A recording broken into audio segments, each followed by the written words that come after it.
एक दिन एक सीधा साधा किसान अपनी भैंस को चराने जा रहा था। रास्ते में उसे एक चमचमाती सोने की गाय दिखी। उसकी आंखें चमक उठीं। उसने बिना समय गंवाए उस गाय को पकड़ लिया और अपने घर की ओर चल पड़ा। रास्ते में गांव के लोग हैरानी से उस सोने की गाय को देखते रहे। हर कोई पूछता, इतनी अनोखी गाय कहाँ से मिली?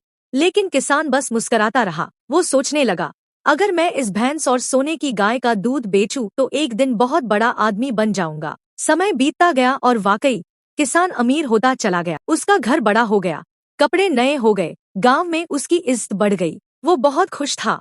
लेकिन फिर उसके मन में लालच पनपने लगा। अब वो सोचने लगा, अगर मैं इस सोने की गाय को मार कर बेच दूं तो और भी अमीर बन सकता हूँ। वो छुप छुप कर गाय को देखता, मन में योजना बनाता, कैसे इसे मारकर ज्यादा पैसा कमाया जाए। लेकिन किस्मत को कुछ और ही मंजूर था। एक दिन सुबह किसान ने देखा कि सोने की गाय मरी हुई जमीन पर पड़ी है। उसकी चमक अब फीकी हो चुकी थी। उसके पास जाते ही गाय की एक आवाज आई, मानो मरने से पहले कुछ कह रही हो।